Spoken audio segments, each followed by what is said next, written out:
Hi hello friends, welcome back to my channel. Friends ನೋಡ್ರಿ, ಇವತ್ತಿನ recipe ಯಾವುದಂದ್ರೆ ಉತ್ತರ ಕರ್ನಾಟಕದ ಸ್ಪೆಷಲ್, ಧಾರವಾಡ ಸ್ಪೆಷಲ್ ಗಿರ್ಮಿಟ್ ಮಾಡತ್ತೀನಿ ನೋಡ್ರಿ. ಗಿರ್ಮಿಟ್ ಮಾಡೋಕ್ಕೆ ಏನೆಲ್ಲ ಇಂಗ್ರೀಡಿಯೆಂಟ್ಸ್ ಬೇಕು ಮತ್ತು ಯಾವ ರೀತಿ ಗಿರ್ಮಿಟನ್ನು ಮಾಡೋದು ಅಂಥೇಳಿ ಈ ವಿಡಿಯೋ ಒಳಗೆ ನಾನು ನಿಮ್ಗೆ ತೋರಿಸ್ಕೊಡ್ತೀನಿ. ಈ ಗಿರ್ಮಿಟ ಪಕ್ಕಾ ಹುಬ್ಬಳ್ಳಿ ಧಾರವಾಡ ಸ್ಟೈಲ್ ಒಳಗನೆ ಬರ್ತೈತಿ. ಭಾಳ ಅಂದ್ರೆ ಭಾಳ ಟೇಸ್ಟಿಯಾಗಿ ಬರ್ತೈತಿ. ಬರ್ರಿ ಯಾವ ರೀತಿ ಮಾಡೋದು ಅಂಥೇಳಿ ನೋಡ್ಕೊಂಡು ಬರ್ನು. ಇಲ್ಲಿ ನೋಡ್ರಿ, ಫಸ್ಟಿಗೆ ಗ್ಯಾಸ್ ಆನ್ ಮಾಡ್ಕೊಂಡು ಗ್ಯಾಸ್ ಮ್ಯಾಗ ಒಂದು ಕಡಾಯಿ ಇಟ್ಕೊರಿ. ಕಡಾಯಿ ಇಟ್ಕೊಂಡು ಆದ್ಮ್ಯಾಗ ನೆಕ್ಸ್ಟ್ ಅದಕ್ಕೆ ಒಂದು ಸ್ವಲ್ಪ ಎಣ್ಣೆನ ಹಾಕೋರಿ. ಹಾಕೊಂಡಾದ್ಮ್ಯಾಗ ಸ್ವಲ್ಪ ಶೇಂಗಾ ಬೀಜ ಹಾಕೋರಿ. ಶೇಂಗಾ ಬೀಜ ನೋಡ್ರಿ ಸ್ವಲ್ಪ ಲೈಟಾಗಿ ಫ್ರೈ ಮಾಡ್ಕೊಂಡು ತೊಗೋಬೇಕ್ರಿ ಶೇಂಗಾ ಬೀಜನ.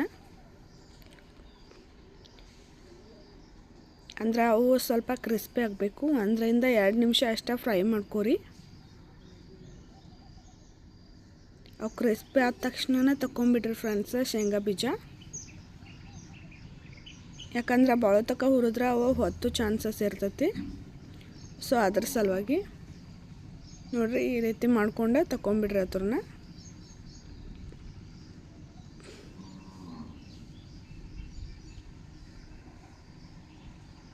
ಅದಾದ್ಮ್ಯಾಗ ಇದೇ ಎಣ್ಣೆಗೆ ಅದು ಸ್ವಲ್ಪ ಸಾಸಿವೆ ಜೀರಿಗೆ ಹಾಕೋರಿ. ಅವೆಲ್ಲ ಸಿಡಿದ ತಕ್ಷಣ ಇಲ್ಲಿ ನೋಡ್ರಿ ಕಟ್ ಮಾಡಿಟ್ಟುವಂತಹ 1-2 ಈರುಳ್ಳಿನ ಸೇರಿಸ್ಕೊಳ್ತೀನಿ ಈ ಎಣ್ಣೆಗೆ.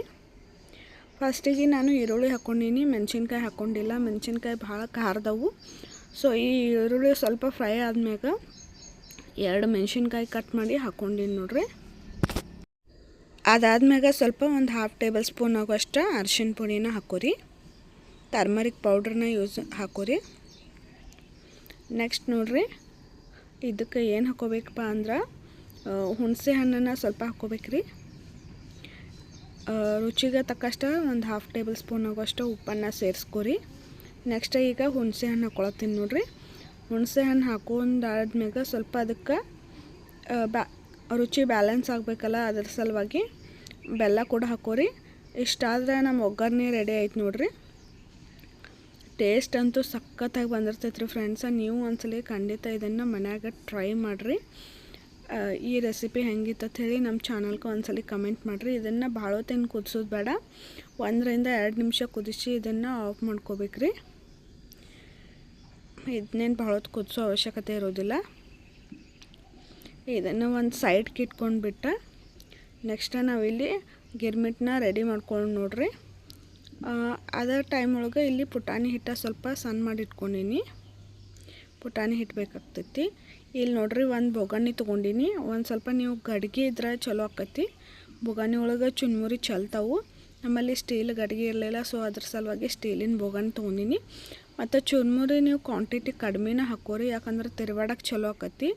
ನಾ ಇಲ್ಲಿ ಜಾಸ್ತಿ ಕ್ವಾಂಟಿಟಿ ಚುನ್ಮುರಿ ಹಾಕ್ಕೊಂಡಿರೋದ್ರಿಂದ ತಿರ್ವಾಡಕ್ಕೆ ನನಗೆ ಸ್ವಲ್ಪ ಪ್ರಾಬ್ಲಮ್ ಆಗತ್ತಿತ್ತು. ಚುನ್ಮುರಿ ಸ್ವಲ್ಪ ತಳಗೆ ಬೀಳಾಗ್ತಿದ್ದು, ಅದಕ್ಕೆ ಗಡ್ಗೆ ಇದ್ರೆ ಚಲೋ ಆಗ್ತೈತಿ.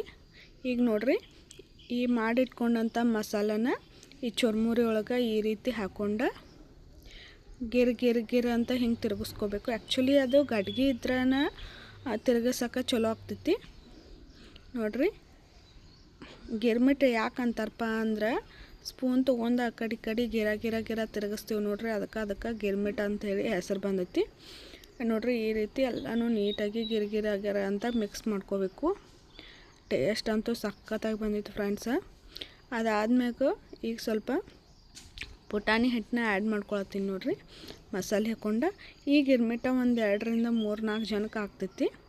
ಈಗ ಹಾಕ್ಕೊಂಡಿರೋದಂತೂ 3 ಜನಕ್ಕಂತೂ ಕಂಪಲ್ಸರಿ ಆಗ್ತೈತಿ. ನೀವು ನಿಮ್ಮ ಕ್ವಾಂಟಿಟಿ ನೋಡ್ಕೊಂಡು ಹಾಕೋರಿ. ಈಗ ನೋಡ್ರಿ, ಇದನ್ನು ಇನ್ನೂ ಸ್ವಲ್ಪ ಇದೇ ರೀತಿ ತಿರುವಾಡ್ಕೊಂಡು ಆದ್ಮ್ಯಾಗ ನಿಮ್ಮ ಕ್ವಾಂಟಿಟಿ ನೋಡ್ಕೊಂಡು ಒಂದು ಸ್ವಲ್ಪ ಉಪ್ಪು ಖಾರ ಬಾಯಿಗೆ ಹಚ್ಕೊಂಡು ನೋಡಿ